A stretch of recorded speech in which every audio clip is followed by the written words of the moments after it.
So we need to talk. Oh, that was sloppy.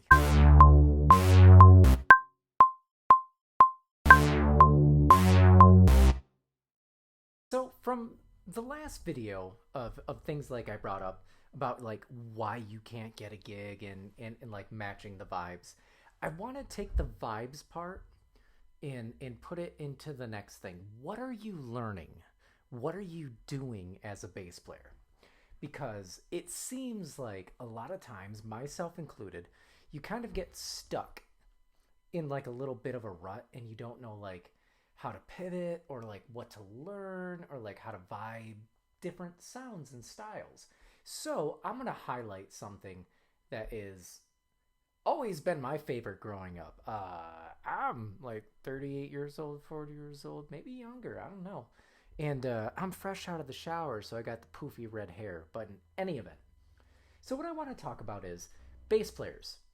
You can be into like, hip hop, metal, rock, gospel, which we'll talk about because if you don't listen to gospel as a bass player, you got to figure some things out. But we're going to get to the point that I'm getting to, which is like kind of like this weird. Let me turn all these down. It's like a weird thing that happened in the late 70s into all of the 80s and kind of died in the early 90s because of like grunge and a lot of other things, but new wave. And so at the beginning of the video, Joy Division, Love Will Tear Us Apart, into Love Song by The Cure, which I played it a little sloppy, but I don't like to do like a ton of takes. And to me, growing up, that was my favorite genre. And of course, I branched out, and a big thing I started to learn was like Tejano music for time signatures and listening to gospel music just because, hello. And for me as a bass player, you should challenge yourself to go outside of genres. And so the big hair, not like, the hair metal big hair, but like the weird spiky hair and little dangle front thing that was, a lot of new wave artists. Obviously, I love The Cure. I've seen him a million times. Simon Gallup is an amazing bass player. But even within that genre of new wave, post punk, you have like Steve Severin on bass. You have Bruce Foxton. You have, I'll just say it again, Simon Gallup, because he's so good. He's got this whole drive system thing going. You have more pop acts like Mark King, who does like all the slap stuff, but it's kind of new wave. You have Duran Duran. I mean, that guy is incredible. And you would normally be like, no, it's not my kind of music. That's not like my kind of feel. But I mean, honestly, you can get really great, and yes, a lot of times they use a pick. So I'll use a pick for this. But like even like a Cure song, Hot, Hot, Hot, like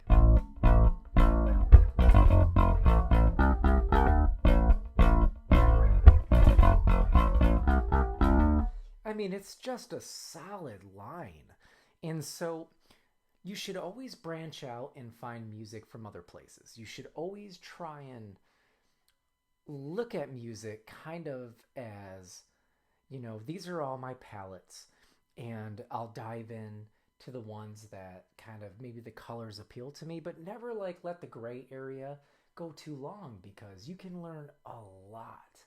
That's why I said, the, the thing about vibes is you have to kind of understand that no matter how solid you are in this and you got the gig, like the last video about how you can't get a gig, is what do I bring to the table? Am I versatile? Can I hear a style or a feel? A lot of times they'll, yeah, I don't want to say all these things over and over again, but a lot of times you have to get yourself versed in a lot of different styles. So yes, learn all the basics. Learn your bossa nova. Learn your waltzy 3/4. Um, get that like 6/8 stutter thing down. Understand how to hold back. Understand when to lead. And when you do lead, don't always think you're leading into a solo. Always just think that you're a great part of the transition. So when you listen to new wave music, Susie and the Banshees is a big one for me. Obviously, The Cure. Obviously, you got to go Echo and the Bunnymen. You have to go with The Church. You have to go with. I'm trying to think of like not late stage, but you can always do Love and Rockets. You can always do Bauhaus, which we're branching into goth music, which I would love to talk about at some point. Also, I love.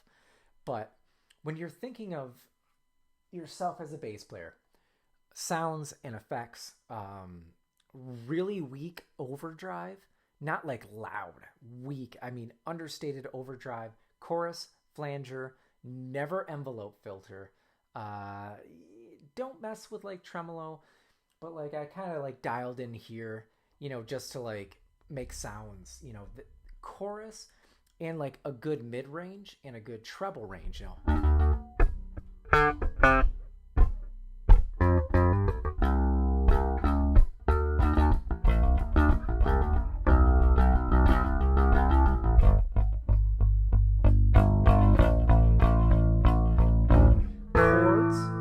Chords are always really welcomed in like new wave-ish guys in those bands. So